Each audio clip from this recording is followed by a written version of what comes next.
Oke, saya share screen.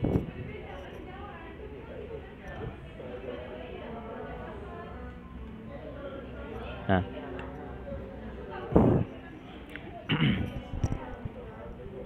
pertama, sebelumnya kita mesti mengetahui bahwa mushaf Madinah, adapun mushaf dengan rasam Utsmani yang dicetak di Madinah, itu menggunakan qiraat yang sangat populer, yaitu qiraat Hafs dari Asim.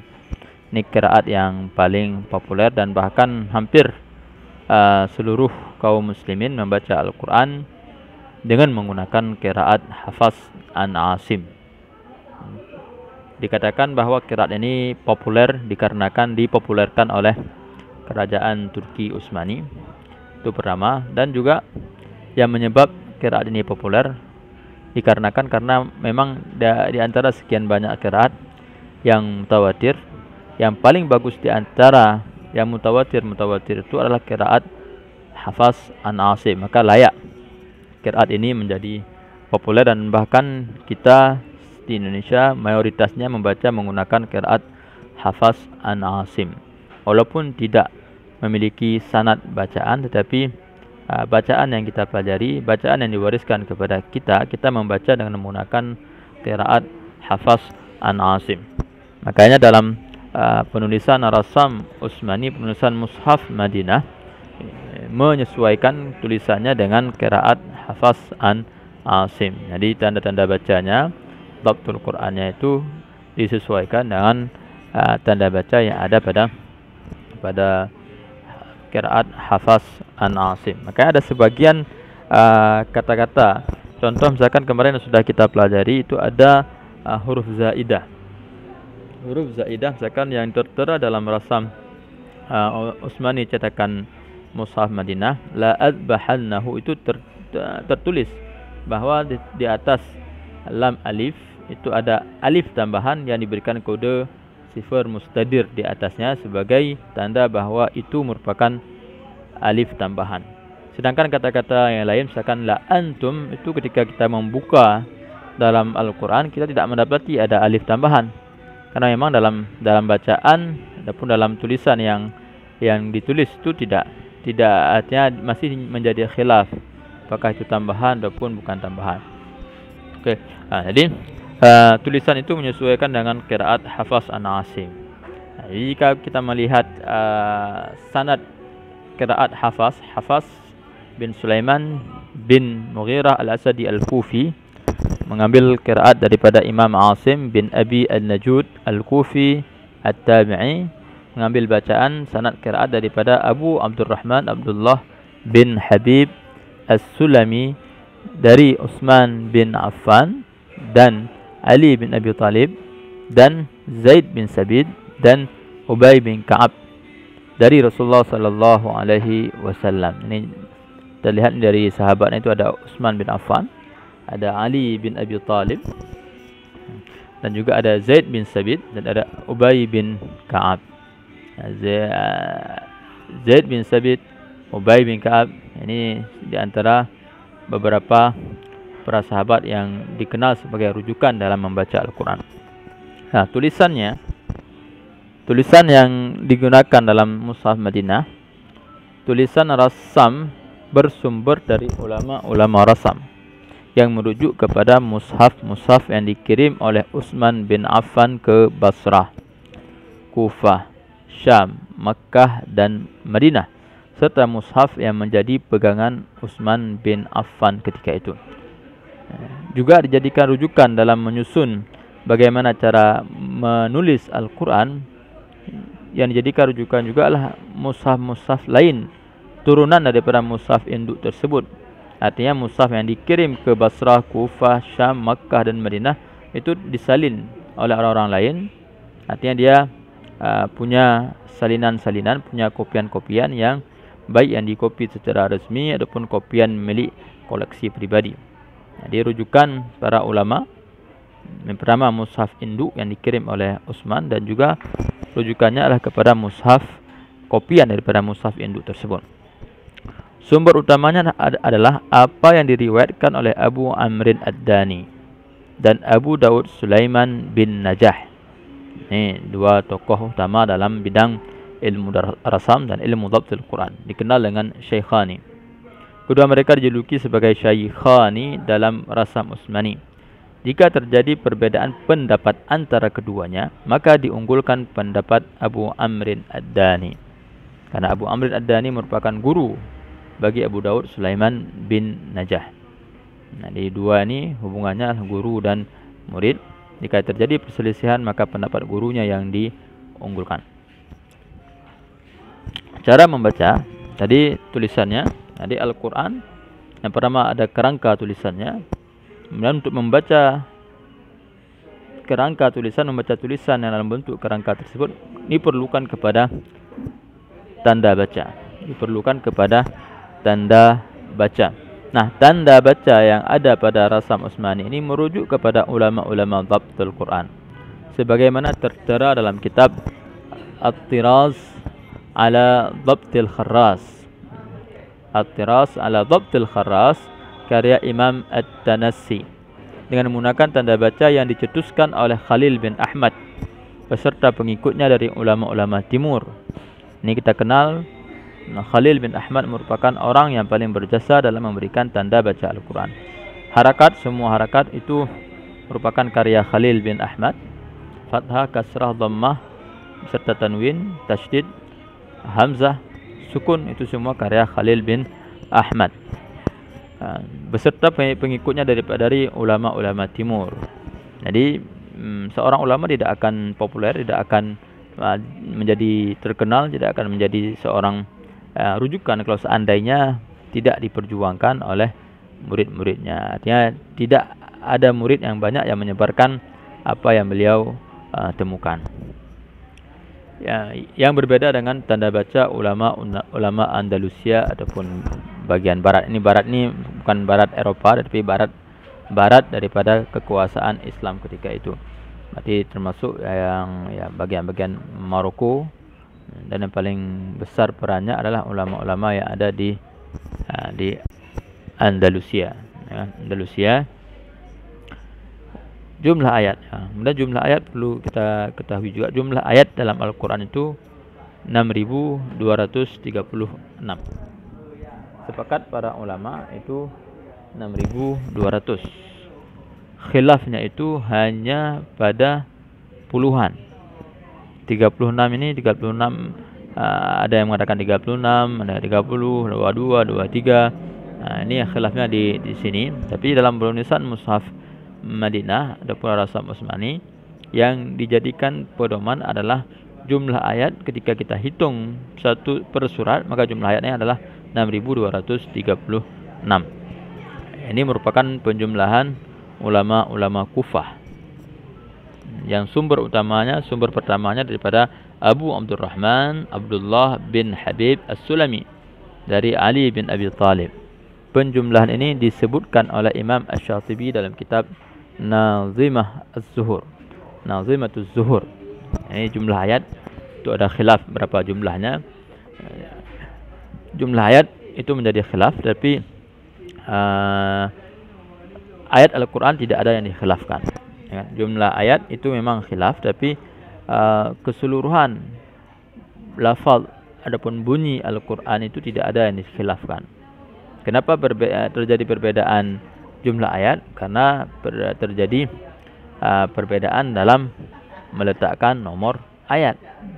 Terjadi perbedaan dalam peletakan nomor ayat. Misalkan di ayat ke-7 di surah Al-Fatihah, ayat yang terakhir tu siratal ladzina an'amta alaihim, ada yang memberikan tanda ayat ataupun nomor ayat di sini ghairil maghdubi alaihim waladdallin, itu ayat yang lain. Belum lagi nanti ada sebagian ulama yang menganggap semua bismillah yang ada di awal surat kecuali surat At-Taubah itu merupakan ayat. Nah, ini yang menjadi yang membuat terjadi perbedaan penjumlahan ayat. Nah, yang dipilih oleh Mushaf Madinah, oleh rasam Utsmani yang diaplikasikan dalam Mushaf Madinah, jumlah ayatnya adalah 6.236 ayat. Dan bahkan kalau seandainya kita buka Al-Quran mushaf standar Indonesia jumlah ayatnya juga 6.236 ayat, dan ini berbeda dengan jumlah ayat yang dipopulerkan di kampung-kampung ataupun dipopulerkan di keluarga kita, bahwa jumlah ayat Al-Quran itu 6.666 ayat. Ini yang kita kenal. Nah, ini perhitungan ini ada juga ulama yang berpendapat seperti ini. Kalau di sini ulama Kufah, kalau nggak salah saya, di kitab Tafsir Al-Munir, itu karya Syekh Wahab Az-Zuhaili, yang mengatakan jumlah ayat 6.666 ayat itu merupakan pendapat ulama Basrah. Jadi ini dihitung dari segi kategori ayat.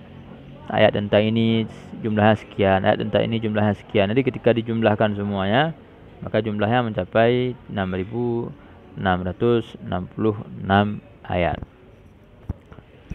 Gimana, terdengar suara saya? Terdengar. Oke, saya lanjutkan. Kemudian dalam penetapan awal juz, hizb dan rubu'. Juz, tahu juz kah? Juz itu berarti di dalam Al-Quran ada 30 juz. Kemudian hizb itu satu juz ada 2 hizb. Kemudian ada rubu'. Rubu' itu satu hizb ada 4 rubu'. Rubu' ini kan 1/4 ya. 1/4 daripada hizb. Hizb berarti setengah daripada juz.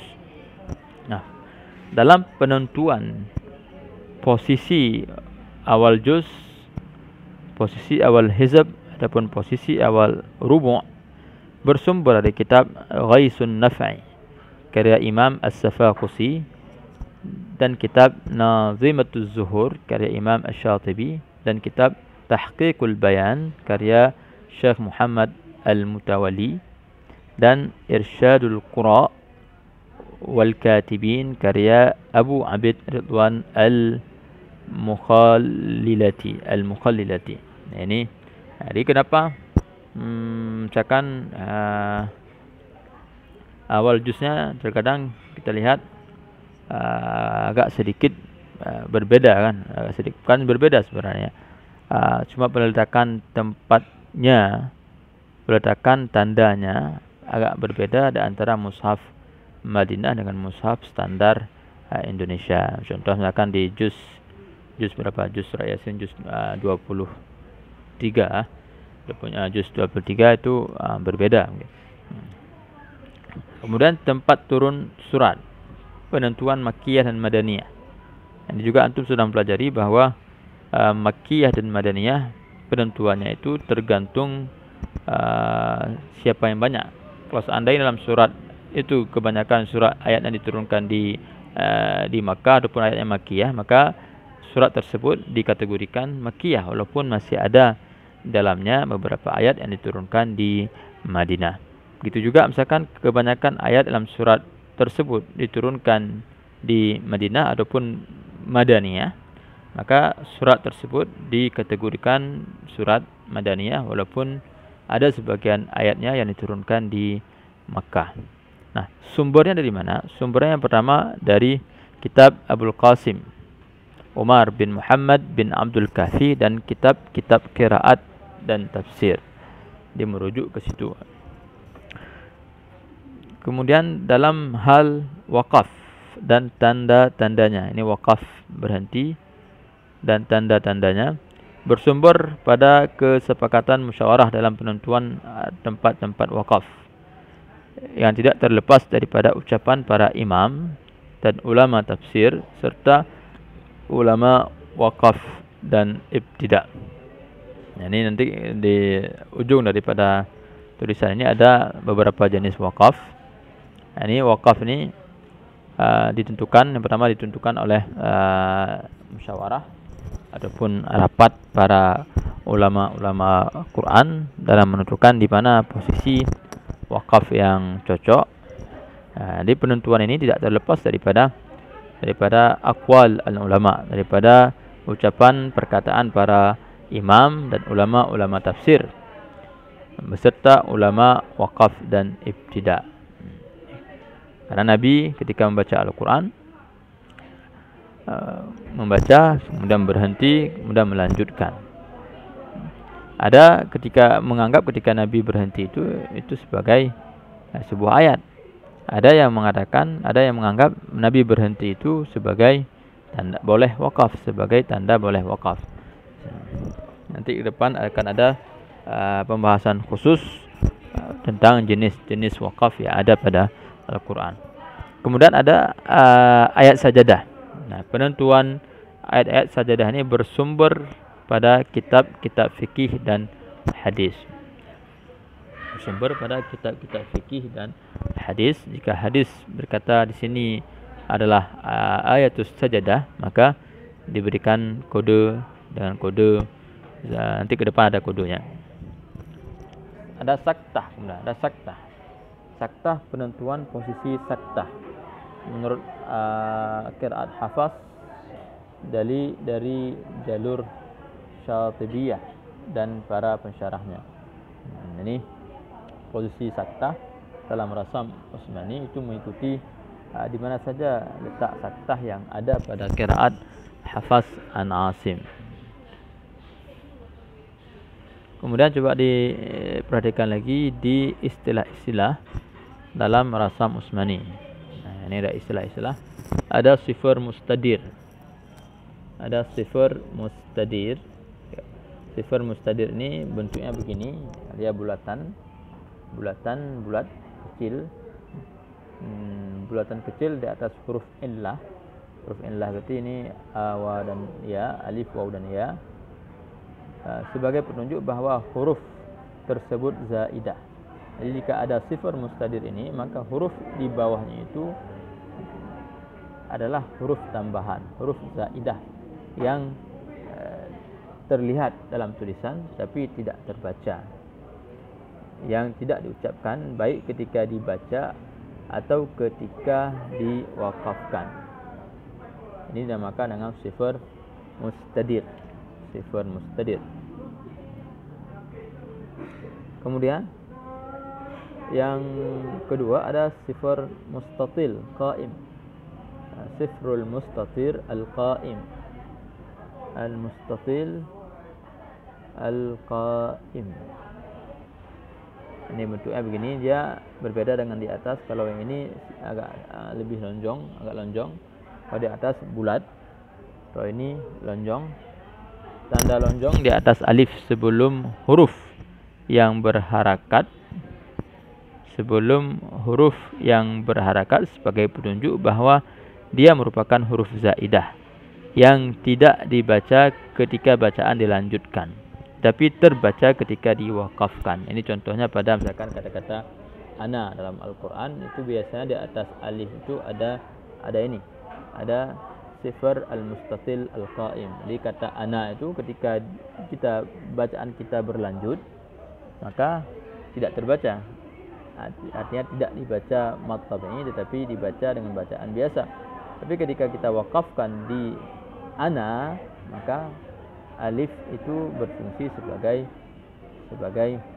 mad tabi'i, sebagai huruf mad. Kemudian ada kepala kha yang kecil. Ini tanda sukun. Ini saya tidak mendapatkan kodenya di laptop, tapi tanda sukun di laptop saya itu dibuat dalam bentuk dalam bentuk bulatan kecil begini. Ini.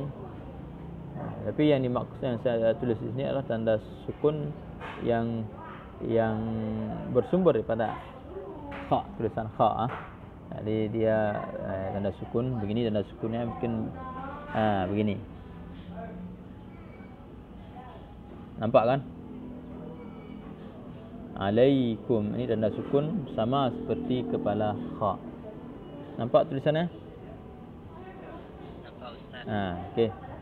Ini tanda sukun. Nah, tanda sukun ini kita sudah pelajari bahawa ini dia diambil daripada kepala kha. Kepala kha. Di atas setiap huruf sukun atau mati yang terbaca dengan jelas. Ingat, ini sudah juga kita jelaskan kemarin bahawa dalam rasam Utsmani, dalam mushaf Madinah, semua huruf mati, huruf sukun yang terbaca jelas itu diberikan tanda sukun di atasnya. Tanda sukun yang digunakan itu adalah begini. Dia kepala kha. Kemarin kita sudah pelajari bahwa ada tanda sukun versi lain, yaitu dalam bentuk lingkaran bulatan kecil. Tapi dalam mushaf Madinah yang digunakan adalah tanda sukun dalam bentuk kepala kha. Ini tidak digunakan tanda sukun dalam bentuk bulatan kecil. Okey. Okey. Tanda tersebut dihilangkan. Tanda sukun ini akan dihilangkan dari huruf sukun atau mati dan diberikan tanda tasydid pada huruf setelahnya sebagai petunjuk pada idgham kamil. Ini juga sudah kita jelaskan bahwa jika terdapat nun mati, ya kan? Nun mati bertemu dengan lam ra, mim dan nun, lam ra itu terjadi idgham kamil, maka tanda sukun itu dihilangkan plus ditambah tanda tasydid di atasnya. Kita lihat sekarang contohnya. Ini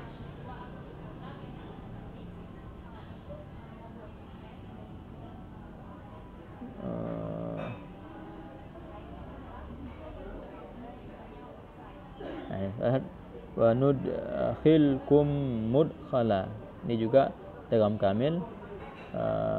Idgham kamil dalam mim bertemu dengan huruf min ataupun huruf sejenis bertemu.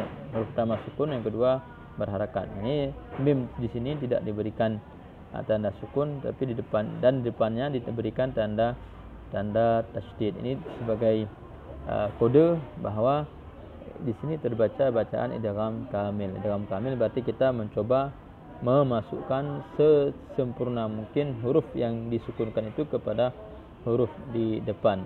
Wa nudkhilukum mudkhalan. Jadi seakan-akan huruf yang pertama ini tidak lagi terbaca, langsung kita loncat ke huruf yang kedua yang ada tasydidnya. Kita lihat contoh yang lain, misalkan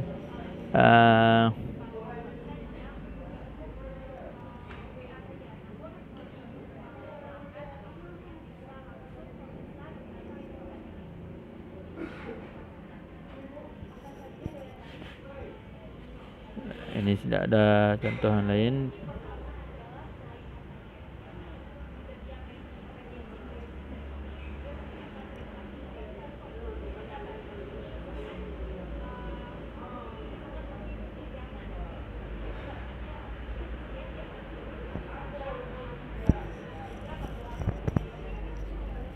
Nah, begini juga ya kan.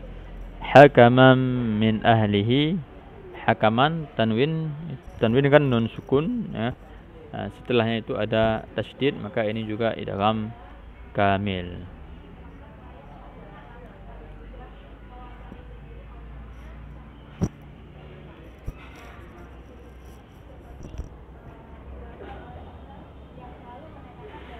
Kemudian pada tanda tersebut dihilangkan, tanda sukun dihilangkan dari huruf sukun atau mati dan tanpa disertai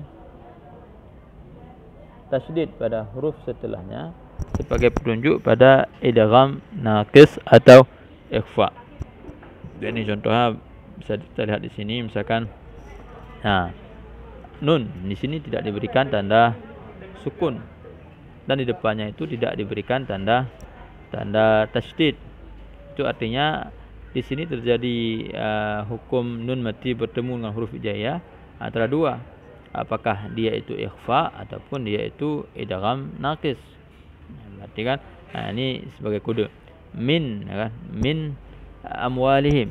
Di sini nun mati diberikan tanda sukun, berarti nunnya itu terbaca jelas. Karena kenapa? Karena di depannya ada huruf halqi. Ada huruf halqi. Kemudian kita lihat juga contoh misalkan yang lain.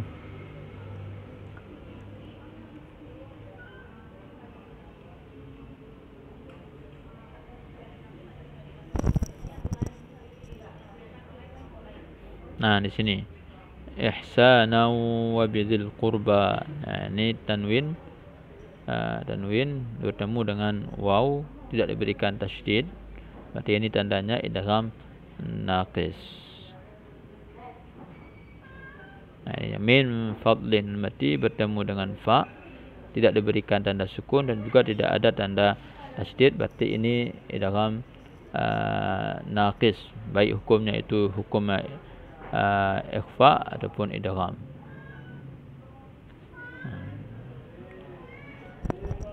Okey, jadi hukumnya nun mati bertemu dengan fa, berarti hukumnya adalah ikhfa. Kita lanjutkan lagi bacaannya. Bisa diketahui kan perbedaannya? Bisa. Okey, kemudian ada mim kecil. Mim kecil sebagai ganti harakat pada harakat kedua pada tanwin, atau mim tersebut diletakkan di atas nun sukun atau mati sebagai ganti tanda sukun dan tanpa disertai dengan tasydid pada huruf ba setelahnya. Hal ini sebagai petunjuk bahawa tanwin dan nun dibalikkan menjadi sim. Terjadi hukumnya hukum iqlab. Jadi jika kita mendapati ada iqlab, maka di nun matinya diberikan tanda mim tanpa ada tanda sukun.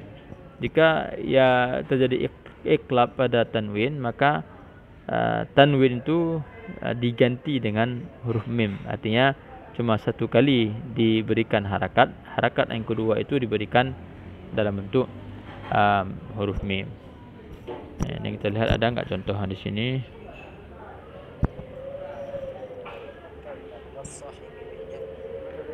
Ada berusanah wasahibi bil jambi.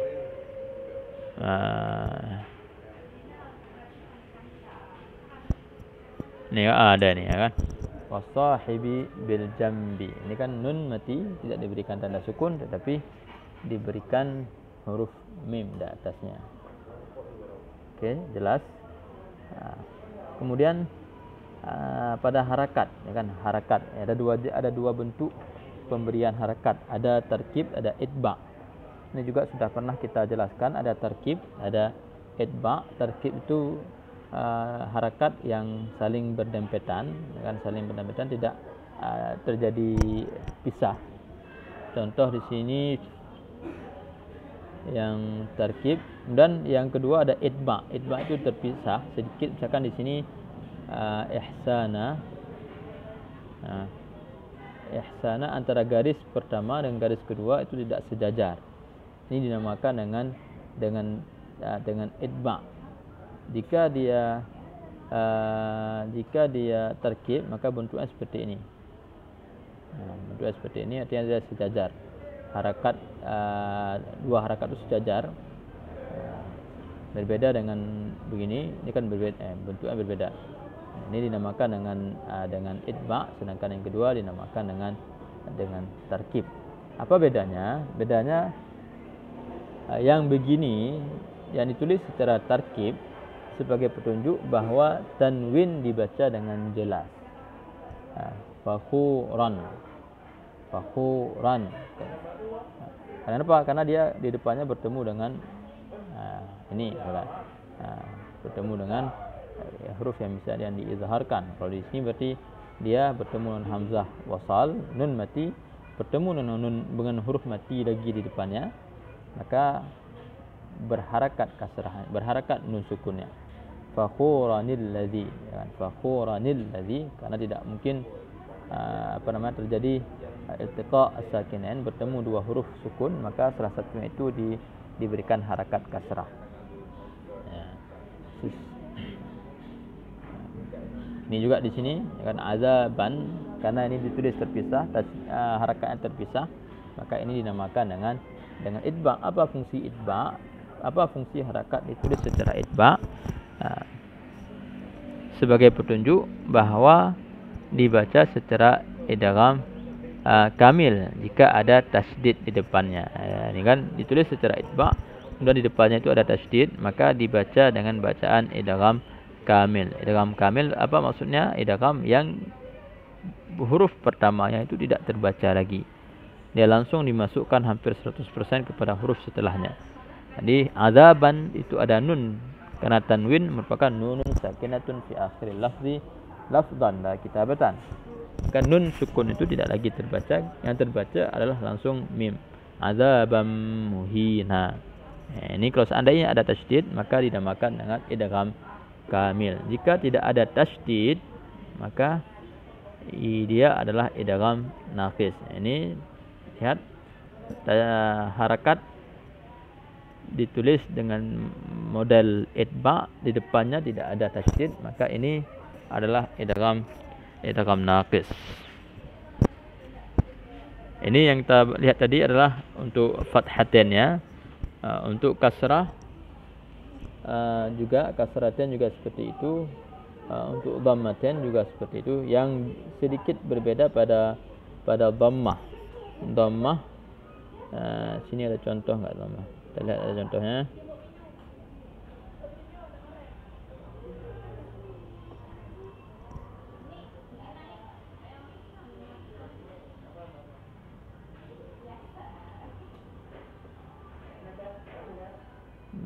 Untuk dhammah, ini dhammah yang agak sedikit ini coba lihat di kasrah.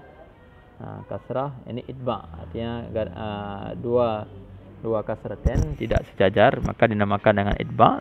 Tidak ada tasydid di depannya, berarti ini idgham naqis. Wara'ina layyam bi alsinatina. Ini ada mim satu harakat fathah, itu berarti dibaca dengan bacaan iqlab. Kita lihat mana yang ada. Nah, ini kan tanda dhammah. Tanda dhammah jika yang diulang dua kali begini, diulang dua kali dhammahnya seperti ini, itu tandanya itba. Jika yang kedua itu dibalikkan ke atas, itu namanya tarkib. Ini kita lihat contohnya. Di sini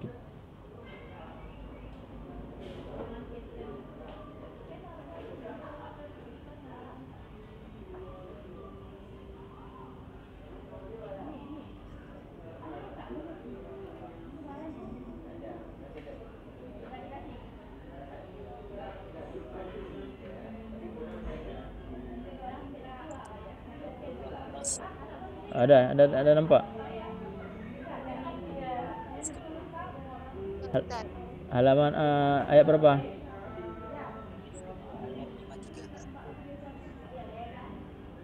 Ini dia ya.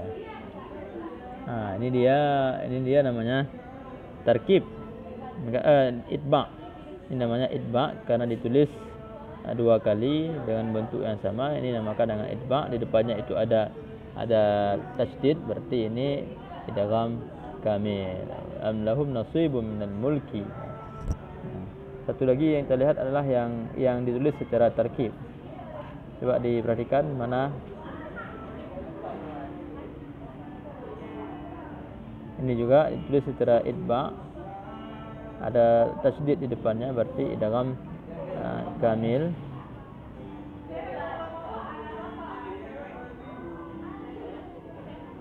Ini juga ditulis secara itba, di depannya ada waw yang tidak bertasydid, maka dinamakan dengan idgham naqis.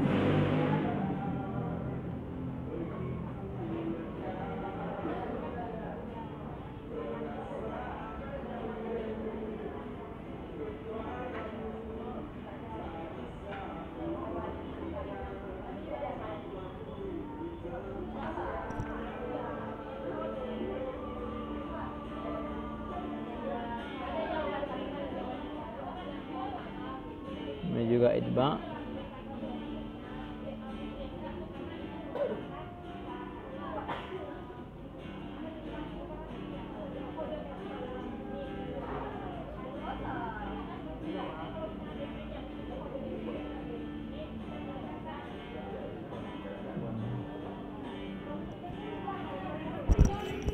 Ada nampak?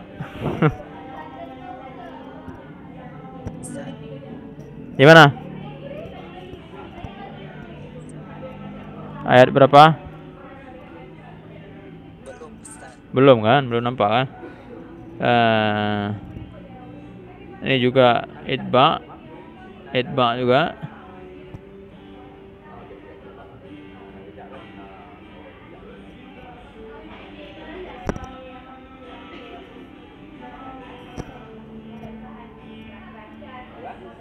Oke, yang penting diingat aja yang bentuknya itu diulangi dhammah 2 kali seperti ini, itu dinamakan dengan itba. Jika dibalikkan, akan dibalikkan salah satunya, maka dinamakan dengan tarkib. Ini ada contoh ini. Musallamah. Musallamah, lihat perbedaannya antara dua ini, ya kan? Ini dinamakan dengan itba, yang ini dinamakan dengan tarkib. Tarkib berarti nunnya, tanwinnya itu dibaca jelas. Kenapa dibaca jelas? Karena dia bertemu dengan huruf halqi ila. Sedangkan ini ditulis secara tarkib, ditulis secara itba karena bertemu dengan mim. Ini bedanya. Oke, kita lanjutkan. Kemudian ini enggak lama, ada huruf-huruf kecil. Huruf-huruf kecil sebagai petunjuk bahwa huruf tersebut terjadi hazaf pada rasam Utsmani. Ini yang kita pelajari kemarin. Jadi kita lihat ada huruf kecil, ada huruf misalkan waw kecil yang ditaruh, ada ya kecil yang ditaruh, ada alif kecil yang ditaruh. Itu sebagai tanda bahwa di situ ada huruf yang dihazaf. Contohnya misalkan kalau kita lihat di sini, contohnya misak, ini ada alif kecil. Ini artinya di sini ada alif yang dihilangkan, yang dihazaf. Kemudian di sini juga misalkan ya, ada alif yang dihilangkan. Ini coba dilihat di sini antaqulu. Ini kan ada antaqulu, ada bulatan kecil, ini dinamakan dengan sifar mustadir. Yang pertama tadi kita bicarakan.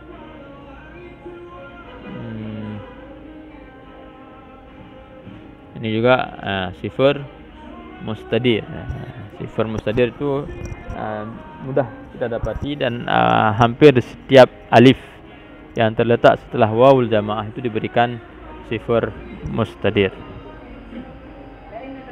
Salah satu tujuannya kemarin yang kita bahas adalah supaya dia tidak supaya waw ini tidak dianggap sebagai wawul illah. Ini juga alif tambahan. Kemudian yang lain,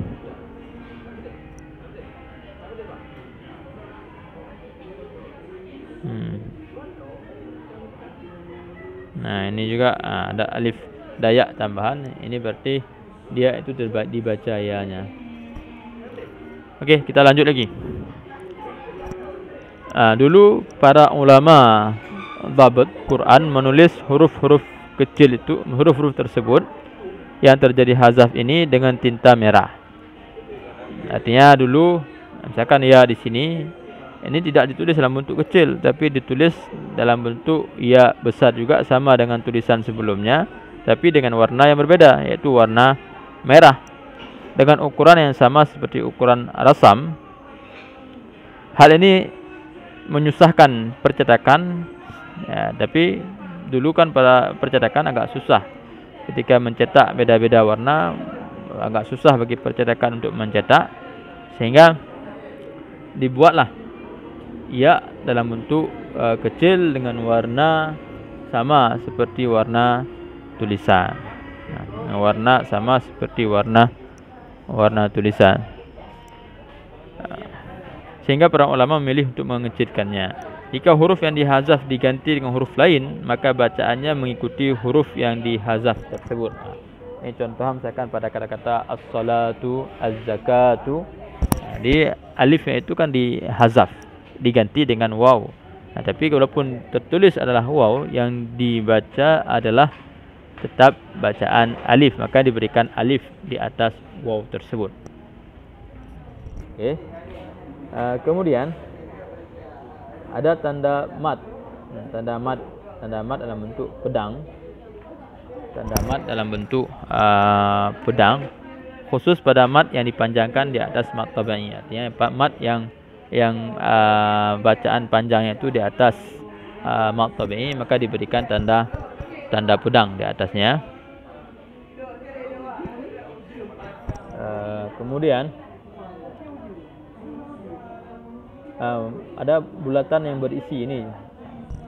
Kan ini maksudnya gini, bulatan yang berisi artinya di setiap akhir ayat diberikan bulatan, kemudian dalamnya itu diisi dengan nomor ayat. Yang di bulatan ini terkadang beda mushaf, beda variasinya. Kalau ini kan cuma bulat saja. Kadang ada yang menambahkan ornamen-ornamen. Di beda mushaf, beda cetakan, kadang beda bentuk ornamennya. Ini sebagai petunjuk ayat, nomor ayat. Kalau dulu mungkin tidak ada penomoran ayat yang ditulis secara khusus seperti ini. Kemudian tanda permulaan juz, hizb, nisf dan rubu'. Ini tanda khusus. Nah, ini tanda khusus. Lihat di sini ada tanda khusus untuk hizb, tanda seperti ini. Tanda khusus untuk juz. Kita lihat tanda khusus untuk juz. Ini beda, ini juga tergantung kan, beda mushaf, beda tandanya. Ini juga hizb begini bentuknya. Ini Al-Quran yang ada pada saya ini tidak memberikan tanda untuk rubu'. Kalau kalian buka di mushaf Madinah yang lain, itu ada sebagian mushaf Madinah yang meletakkan tanda khusus untuk rubu'. Nah, ini tanda hizb baru. Di mushaf yang lain terkadang di sini di akhir daripada juz diberikan tanda khusus juga, diberikan tanda khusus. Ya, tanda permulaan juz. Kemudian tanda posisi ayat sajadah. Nah, tanda posisi ayat sajadah itu diberikan kita lihat bentuknya. Diberikan semacam tanda kubah seperti itu, kemudian juga diberikan garis di atasnya. Kita lihat di surat Al-Iqra Al-Alaq saja. Nah, ya kan? Nah, ini tanda semacam ya kubah ini, semacam mihrab ini tanda mihrab ini kan, mihrab kecil ini tanda bahwa di situ ada ayat sajadah. Posisi letaknya itu diberikan garis seperti ini. Posisi letaknya di mana letak sujudnya itu diberikan garis di atasnya, bukan di bawah, di atasnya. Diberikan garis di atasnya dan diberikan sajadah. Kemudian di surat apa lagi? Al-Insyiqaq ya, ada sajadah.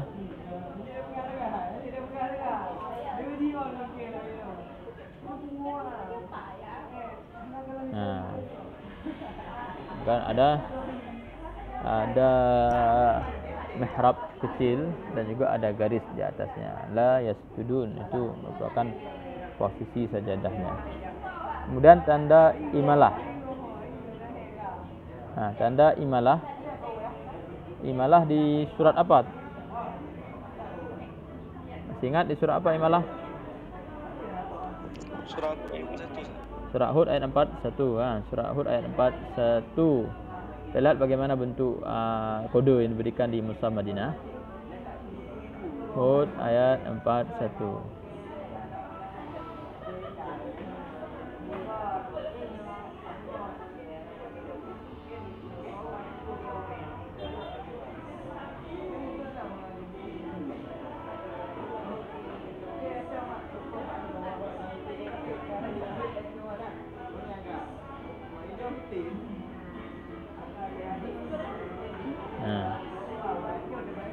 Ini kode ya, bulatan kecil yang tidak hitam, bulatan kecil hitam, dan majriha, ya kan?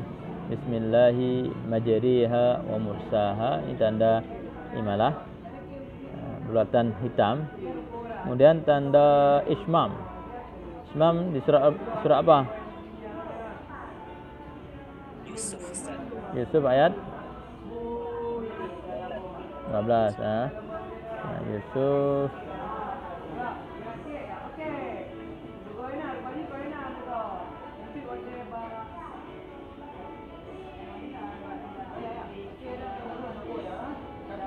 itu sebelum ayat 12.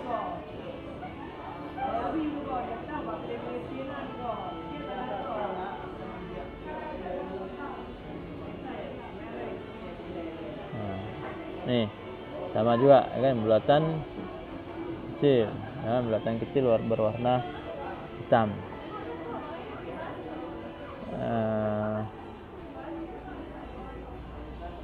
Kemudian di satu lagi ada bacaan tashil itu di surat Fussilat.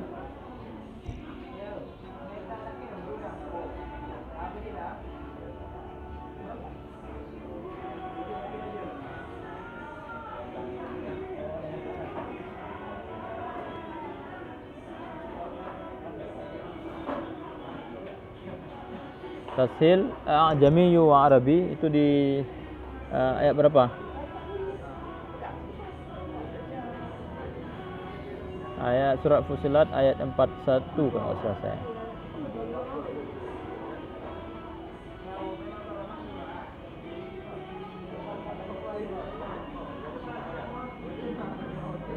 Bukan 41 tapi 44. Nah ini juga diberikan kode dengan kode bulatan hitam kecil, bulatan hitam.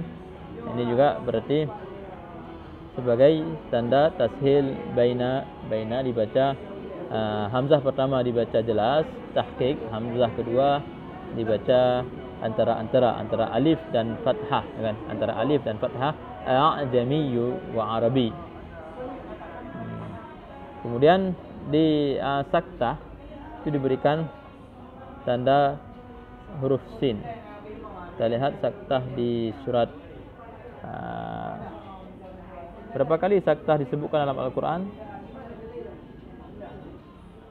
Berapa kali saktah? Saya membaca saktah 5 kali, Ustaz ya. 5 kali ya. Yang pertama di mana?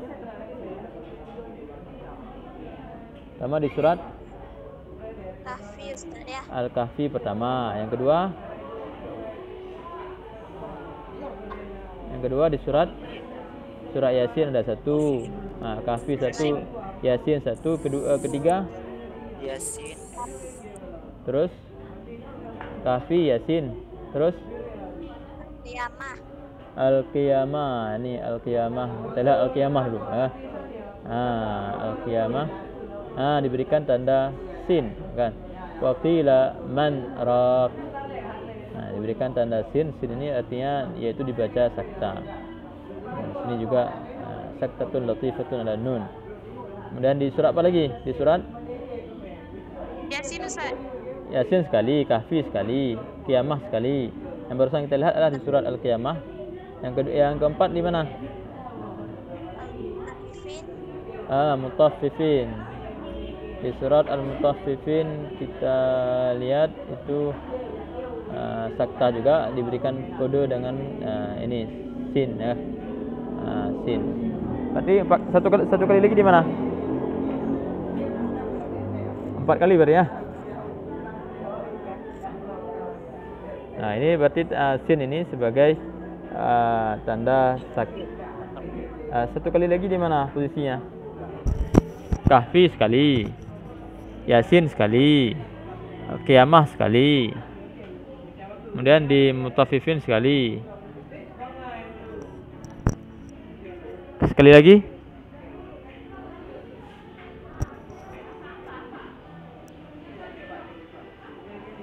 Oke, apa nanti kita cari lagi. Kemudian satu lagi tanda yang apa namanya dalam Mushaf Madinah itu yang terkadang orang salah membacanya, yaitu di tanda ini tidak tercantum di sini. Tanda alif wasal. Alif wasal tandanya modalnya seperti ini. Nah, alif wasal dia berbentuk sad, awal sad, perutnya sad kan, ini alif wasal. Ini biasanya kalau orang-orang kampung yang terbiasa dengan membaca mushaf standar Indonesia, dia terkadang akan dia baca dengan bacaan dhammah ini. Padahal ini bacaan sebagai kode, ya, alif ini tidak terbaca karena dia dianggap sebagai alif wasal. Ini juga ya, yaumiddin, ini alif tanda untuk alif wasal. Alamin juga. Kemudian di alif wasal yang lain juga semuanya diberikan kodenya seperti itu. Kita lihat misalkan di surat Al-Fatihah. Al-Fatihah di ihdinas siratal mustaqim juga diberikan tanda bacanya seperti itu, tanda baca sad kan, huruf kepala perut sad ya. Awal sad ini bentuknya. Juga semuanya yang alif wasal itu diberikan kode seperti ini. Jadi ini mungkin yang membuat sebagian masyarakat Indonesia yang belum terbiasa membaca Al-Quran dengan mushaf Rasam Utsmani menganggap ini adalah harakat dhammah sehingga dibaca dhammah. Sira yang kan uhdina, kadang terbaca uhdina, dianggap ini sebagai dhammah. Adapun di sirata ladzina an'amta alaihim, ketika dianggap ini sebagai dhammah maka dibaca siratal ladzina an'amta alaihim. Ini padahal kalau seandainya kita tahu kode-kodenya itu cuma sedikit, enggak banyak kode-kode yang perlu kita ketahui. Ini yang barusan kita pelajari lah semua kode-kode yang digunakan dalam mushaf Madinah ataupun dalam Rasam Utsmani versi mushaf Madinah. Kemudian tanda wakaf yang digunakan dalam Rasam Utsmani, tanda wakaf ini. Kalau tanda wakaf dalam mushaf standar Indonesia itu sangat banyak tanda-tandanya, dan mungkin letak wakafnya itu juga begitu banyak ya. Yang pertama dalam Rasam Utsmani, tanda wakaf yang diberikan ada mim, huruf mim ya. Huruf mim itu adalah wakaf lazim. Ada huruf lam alif ya, lam alif itu wakaf mamnu. Huruf wakaf lazim itu kita diharuskan untuk berhenti, sedangkan wakaf lam alif itu kita dilarang berhenti. Kemudian ada wakaf jim, artinya boleh berhenti. Ada wakaf sila, artinya sil aula, kepanjangan daripada sil aula, artinya boleh berwakaf, akan tetapi ketika kita lanjutkan bacaan itu lebih diutamakan. Kemudian ada qila. Qila ini artinya qif aula. Qif aula, berhenti lebih utama. Tetapi lebih utamakan untuk diwakafkan. Artinya boleh berwakaf, boleh menyambungkan, tetapi lebih utamakan untuk diwakafkan. Ada titik 3 kembar. Ini wakaf mu'anaqah selesai namanya. Ini kan ini bentuknya begini. 3 titik kembar. Ini boleh berwakaf pada salah satu di antara titik tersebut. Ini wakaf mu'anaqah kalau selesai namanya. Ini berhenti di salah satunya. Jika kita berhenti di, misalkan contohnya ada dzalikal kitabul la raiba fiih, itu berarti kita berhenti di titik yang kedua. Tidak boleh lagi kita berhenti. Kalau seandainya kita berhenti di la raib, tidak boleh lagi berhenti di fihi. Ini tanda wakaf. Ini tanda wakaf sila wa ala sam'ihim. Sila ini artinya sil aula, sambungkan, lanjutkan bacaan itu lebih diutamakan. Sama juga begini di depannya sil aula, lebih diutamakan untuk melanjutkan bacaan. Tanda wakaf yang lain yang terlihat di sini, ini tanda wakaf jim, jim jaiz, artinya boleh kita berwakaf. Yang lain tanda wakafnya yang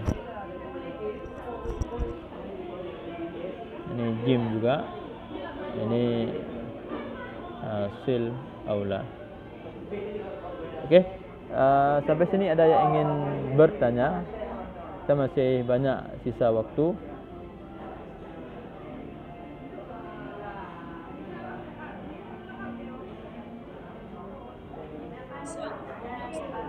Ya, silakan.